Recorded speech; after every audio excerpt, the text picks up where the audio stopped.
안녕하세요. 성화 들려드리는 가브리엘라입니다.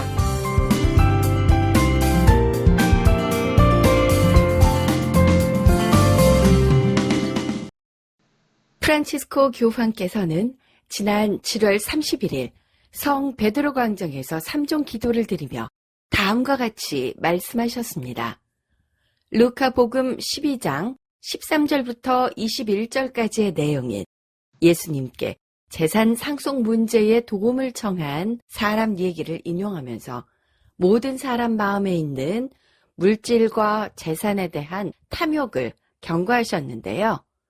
그러면서 부에 대한 우상 숭배의 유혹을 피하고 하느님의 사랑과 그의 영원하고 풍성한 선물을 구하면서 진정한 삶의 가치를 찾으라고 강조하셨습니다. 이 말씀을 곰곰이 새기며 영성에 대해 생각해 봤습니다. 영성은 사람이 가르쳐주는 지혜가 아닌 성령께서 가르쳐 주시는 말씀으로 살아가는 삶, 즉 하느님과 이웃을 사랑하며 살아가는 삶의 지혜인데요. 영성은 복음의 뿌리를 두고 있는 삶의 지혜로서 우리가 믿는 것을 어떻게 살아갈 것인가의 차원에서 쓰입니다. 교회는 역사 안에서 많은 성인의 영성을 유산으로 갖고 있지요. 특정한 시대 상황에서 어떻게 사는 것이 복음적인 삶인지를 한 사람을 통해서 보여주는 것으로 갈멜 영성, 프란치스코 영성, 이냐시오 영성 등이 있습니다. 로욜라의 이냐시오 성인은 원래 이름이 이니고 로페스 데 로욜라인데요. 피정의 주보 성인으로 영신 수련과 예수회 창설 등으로 널리 알려진 성인이십니다. 이냐시오 영성은 모든 것 안에서 하느님을 발견하는 겁니다.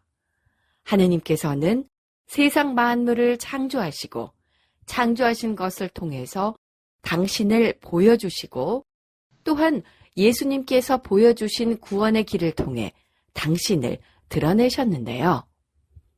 사람은 하느님이 주신 지성과 감성 의지를 통해서 세상 속에서 드러내시는 하느님을 발견할 수 있습니다.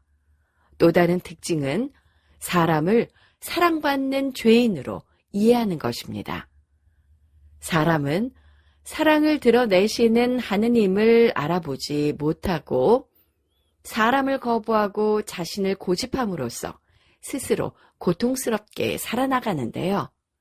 이런 사람의 죄인됨을 조명하고 하느님의 사랑 안에서 회심함으로써 사랑을 회복하게 되지요. 이냐시오 영성은 식별의 영성입니다. 이것은 사람을 원래 하느님 모습대로 창조된 영적인 존재로 인식하는 건데요. 사람을 둘러싸고 있는 두 개의 영을 식별하도록 훈련합니다. 그래서 하느님을 거부하게 하는 영에 휩쓸리지 않고 하느님의 요청에 협력할 수 있게 하는 거죠. 자세한 내용은 이냐시오 영성 수련에 관한 책을 읽어보시기를 권해드립니다. 10월 성화 들려드리는 가브리엘라가 준비한 작품은 페테르 파울 루벤스의 성 이냐시오의 기적입니다. 먼저 루벤스라는 작가에 대해 살펴보고 그림 설명과 함께 묵상하시겠습니다. 루벤스는 17세기 바로크를 대표하는 벨기에 화가입니다. 바로크는 일그러진 진주 또는 불규칙하게 생긴 진주라는 뜻인데요. 바로크 미술은 로마 가톨릭 옹호의 열망과 기대에 부응했습니다. 신자들의 시선을 압도할 만한 극적이고 화려하면서도 교훈적인 장면을 연출해 가톨릭 교리를 굳건하게 만들었고 미술 그 자체가 신앙 고백이었습니다. 루벤스의 성 이냐시오의 기적 작품이 좋은 예가 아닐까 싶습니다. 북유럽 태생의 루벤스는 1600년쯤 이탈리아에서 8년 동안 머물렀는데요. 이곳에 머무는 동안 카라바조와 미켈란젤로, 라파엘로 등의 명작을 보고 따라 그리면서 거장들의 기교를 그대로 흡수했습니다. 이렇게 이탈리아 거장들의 작품을 습작하면서 자신만의 화풍을 만들어냈는데요. 루벤스 화풍의 진수는 뭐니 해도 구도입니다. 습작을 통해 익힌 구도는 시선을 따라 이동하면 크고 작은 X자 형태의 구도로 작품 속에 녹여냈습니다. 주제를 막론하고 남다른 규모로 웅장한 느낌을 드러내면서도 북유럽 미술 특유의 섬세함 또한 놓치지 않고 그려내고 있는데요. 성 이냐시오의 기적에서도 북유럽풍의 섬세함이 인물 등의 머리카락 등으로 자세하게 표현돼 있고, 또한 빛의 명암으로 부각시킨 인체의 아름다움이 이탈리아풍의 웅장한 구도와 잘 어우러져 나타나고 있습니다. 성 이냐시오의 기적은 루벤스가 이탈리아에 머무는 동안 티치아노 베첼리노의 성모 마리아의 봉헌이라는 작품의 구도를 따라 그린 것입니다. 성 이냐시오의 기적이라는 작품은 종교개혁 이후 가톨릭 교회의 혼란을 수습하고 내부 개혁을 주도한 예수회의 설립자 이냐시오 데 로욜라를 묘사하고 있는데요. 이 그림의 전체적인 내용은 악마들로부터 병자를 구해달라는 이냐시오 성인의 기도가 이루어진 모습으로 악마가 물러가고 병자들은 치유되는 것을 그려내고 있습니다. 이냐시오 성인 주위의 제대를 중심으로 느껴지는 거룩함과 성인 앞에 있는 민중들의 기쁨은 신비로움과 세속적인 느낌을 대조적으로 나타내고 있는 듯합니다.